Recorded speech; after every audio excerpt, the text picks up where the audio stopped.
Assalamualaikum warahmatullahi wabarakatuh. Kami dari kelompok 3 akan membahas hasil diskusi dan analisis kami terhadap kasus poin ketiga. Kelompok kami terdiri dari Nurlela, Nurulina Dwi Kori, Rayyan Wahyu Maulana, Tasya Nazila, Sarah Nurul Hayati.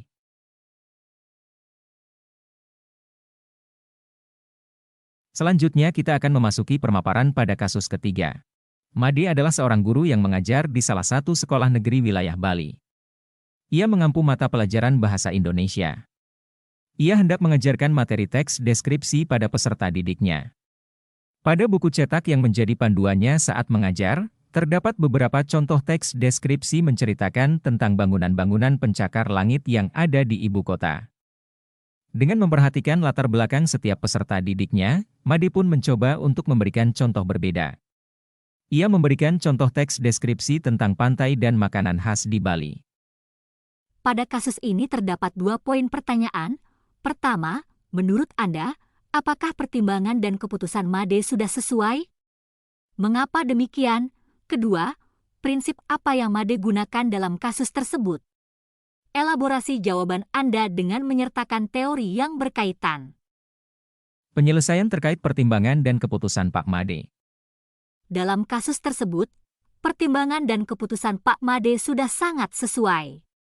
Dengan memberikan pemahaman teks deskripsi berupa penggambarkan suatu objek. Pada buku cetak yang menjadi panduannya saat mengajar, terdapat beberapa contoh teks deskripsi yang menceritakan tentang bangunan-bangunan pencakar langit dan beragam alat transportasi.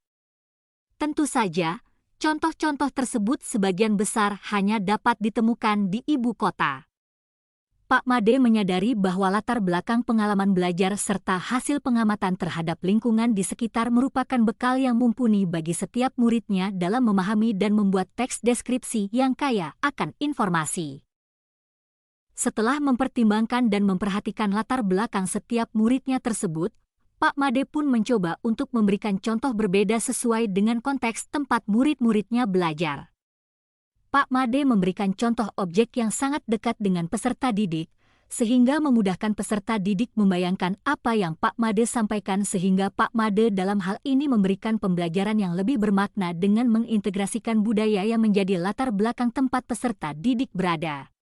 Selanjutnya, terkait prinsip yang Pak Made gunakan dalam kasus tersebut, Pak Made menggunakan prinsip atau pendekatan culturally responsive teaching, yaitu suatu pendekatan pembelajaran yang menghendaki adanya persamaan hak setiap peserta didik untuk mendapatkan pengajaran tanpa membedakan latar belakang budaya peserta didik. Pendekatan ini dapat menjadi suatu cara komprehensif untuk membekali guru dalam mengajar peserta didik di lingkungan yang berlatar belakang budaya yang berbeda-beda serta meningkatkan pemahaman dan keterampilan tanggap budaya seorang guru dalam setiap muatan pembelajaran mengupayakan terhadap lingkungan pembelajarannya. Menurut Greer setidaknya terdapat 5 panduan atau prinsip aplikasi pendidikan tanggap budaya, yaitu 1.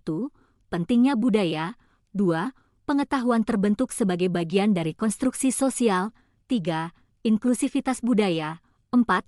Prestasi akademis tidak terbatas pada dimensi intelektual serta 5. Keseimbangan dan keterpaduan antara kesatuan dan keragaman. Nah, dalam kasus ini kita dapat melihatnya berkaitan dengan teori belajar konstruktivisme, di mana teori belajar konstruktivisme merupakan sebuah teori yang menempatkan peserta didik sebagai individu yang membangun pemahaman dan memahami informasi secara aktif sepanjang proses pembelajaran. Penerapan teori belajar konstruktivisme memandang bahwa belajar bukan hanya sekedar menerima secara pasif informasi yang disampaikan oleh guru.